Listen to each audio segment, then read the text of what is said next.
The worst mistake you can make is complaining, especially as a man.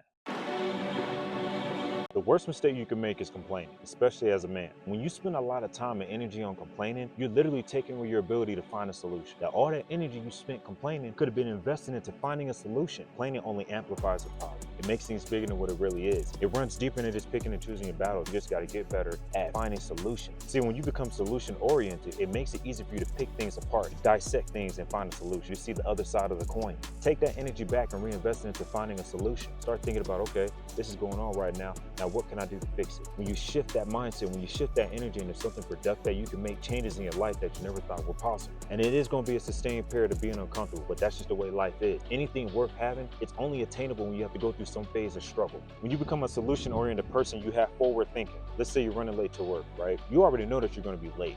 You got two ways to think about it. You're either going to do A, rush out the house, get in the car, speed to work, increase the chance of getting a speeding ticket, you're stressed out. Or option B, honoring the fact that, hey, I'm going to be late, I'm just going to follow the standard procedures, text my manager, hey, I'm going to be a few minutes late, and I'm going to leave in a controlled, calm fashion. That's what being solution-oriented is. You're never going to get ahead in life if you don't understand how important this is. You're always looking for the next best decision. Time and patience is your best friend here. In order to get anything you want in life, you have to go through a sustained period of being uncomfortable long enough to get there. And great things take time to develop.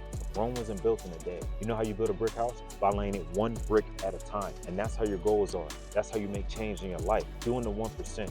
Making an effort to get up and do that one thing. Just do just enough to move the needle. No, you don't have to be perfect, and you don't always have to be accurate. But what matters is if you keep building that momentum, no matter how big or small, you're gonna make progress. But you're never gonna get there if you're trying hard on something for 5 days and then getting mad because your life ain't changed. It just don't work like that, fam. It don't. When you're expecting fast results, that's a form of self-sabotage. You wouldn't go to Burger King and get the burger when it's not fully cooked. You ain't gonna go to Papa John's and get yourself a pizza when it's not cooked all the way through, are you? Life works the same way, and you have to be able to train your mind to understand that. The sooner you understand this, the easier life will get. Instant gratification kills long-term success. When you want something great, or when you're destined to be something better, it takes time to build it, and you have to be patient but staying consistent. Which leads me into my next point, which is persistence. Regardless of how you're feeling, persistence is the ability to keep pushing through even when you don't feel like it. It doesn't matter how difficult things are. It don't matter what your circumstances are.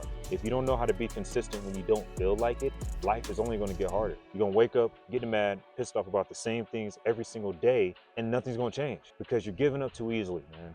Rome wasn't built in a day. Your life is not going to change in a day. You got to understand the power of pushing through when you don't feel like it. Keep showing up even when it looks messy. And some days it's going to be sloppy because every time you're showing up, you're getting experience. And because of that experience, you have no choice but to get better. It's one of the reasons why most people quit so early because they don't know how to practice delayed gratification. That your life's not going to change in a snap of your fingers because you wanted to. It changes by the little bit of effort that you're doing every single day. That 1% every single day, enough to move the needle. What does moving the needle feel like? All moving the needle is simply you're getting experience. You showed up Monday, 100%. Showed up Tuesday, 60%.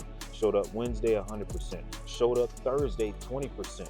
You still showed up though. That's what persistence is. You're not going to get 100% every single day. And this is killing and diminishing your goals. Your life ain't going to change because you don't know how to be persistent. This is where people quit too early, man, because the moment they get just a little bit of resistance, just a little bit, they think everything just fell apart. Look, you're not going to get ahead in life if you give up so soon. You got to stop going hard for like 2 or 3 days, and then all of a sudden, once you fall off, everything just falls apart. It doesn't work like that. That's what's going to separate you. You being able to show up when you don't feel like it, you being able to be disciplined even when you aren't motivated, that's what's going to set you apart. That's the moment your life is going to start changing. You have to be able to sustain being uncomfortable long enough to see results. You might have to start watching a little Netflix. You might have to start going to bed earlier. You might have to game less, whatever it is. You have to do it long enough before you see results, okay? Now, the last and final thing, man, is just being consciously aware.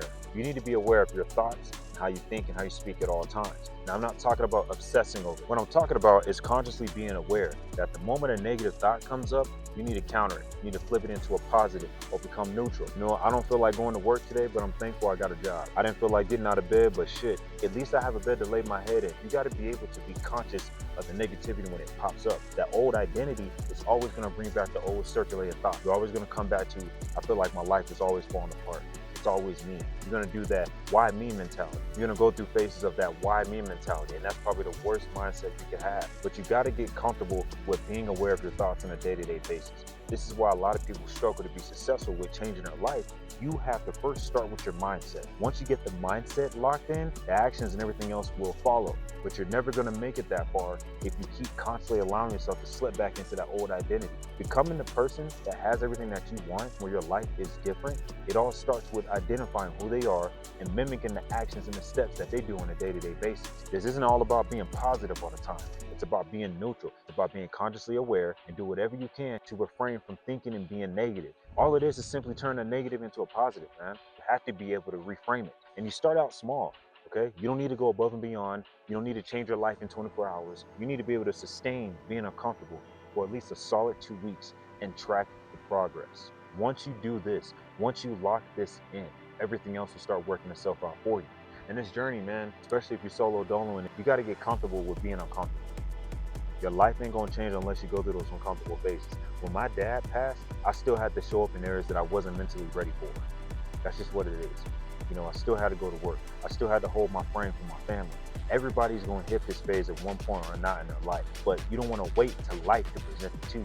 You wanna make sure when it happens, you're mentally ready, you're in shape. My life was nowhere near perfect when my dad passed, but I knew it could have been better. Hey man, if you made it to the video, thank you so much. I really appreciate it. If anything that resonated with you, please drop me a comment in the box below. Yeah man, it's your boy Speaks. I'll catch y'all the next one. Peace.